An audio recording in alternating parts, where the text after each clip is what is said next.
अस्सलाम वालेकुम व्यूअर्स, कैसे हैं आप लोग। उम्मीद करती हूँ कि ठीक होंगे। गाइस आज की मेरी इस वीडियो में मैं आपको बताऊंगी कि एडीसीपी और पीएमडीसीपी क्या होता है। लेकिन उससे पहले प्लीज़ मेरे चैनल को सब्सक्राइब कर दीजिएगा। तो चलिए वीडियो स्टार्ट करते हैं। एडीसीपी, सबसे पहले एडीसीपी की बात कर लेते हैं। गाइस एडीसीपी जो होता है stand for advance diploma in clinical psychology है।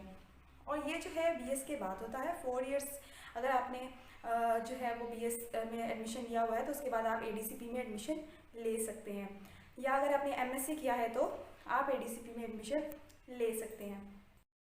वैसे जो एडीसीपी होता है ये आपको काफ़ी यूनिवर्सिटीज़ में ऑफर होता है, जैसे कि यूनिवर्सिटी ऑफ गुजरात में, यूनिवर्सिटी ऑफ पंजाब में, रिफा यूनिवर्सिटी में और गिफ्ट यूनिवर्सिटी, बहुत सी यूनिवर्सिटी जो हैं वो एडीसीपी ऑफर करती हैं बीएस के बाद।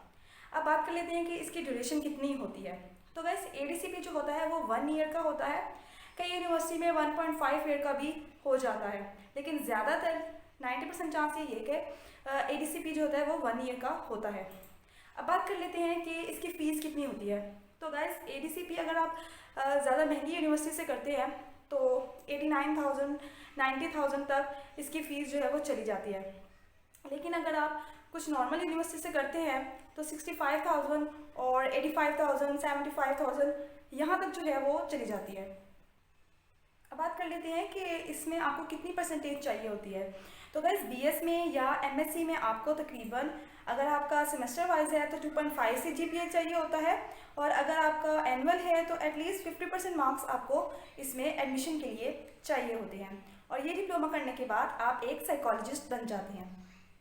अब बात कर लेते हैं कि पीएमडीसीपी क्या होता है। तो गैस पीएमडीसीपी सिर्फ नाम का फ़र्क होता है। पीएमडीसीपी का मतलब होता है post master diploma in clinical psychology PMDCP, और post magistral clinical diploma in psychology. सिर्फ नाम का फ़र्क होता है। ये भी एडीसीपी की तरह ही 1 साल का जो है वो डिप्लोमा होता है। इसकी भी फीस तकरीबन इतनी ही होती है जितनी एडीसीपी की होती है, और ये करने के बाद भी आप एक साइकोलॉजिस्ट बन जाते हैं। गाइस ये थी मेरी आज की वीडियो। उम्मीद करती हूँ कि आपको मेरी ये वीडियो पसंद आई होगी और समझ आ गया होगा कि एडीसीपी और पीएमडीसीपी क्या है और क्या हम इससे साइकोलॉजिस्ट बन सकते हैं या नहीं। तो मिलती हूँ अपनी नेक्स्ट वीडियो में, तब तक के लिए अल्लाह हाफिज़।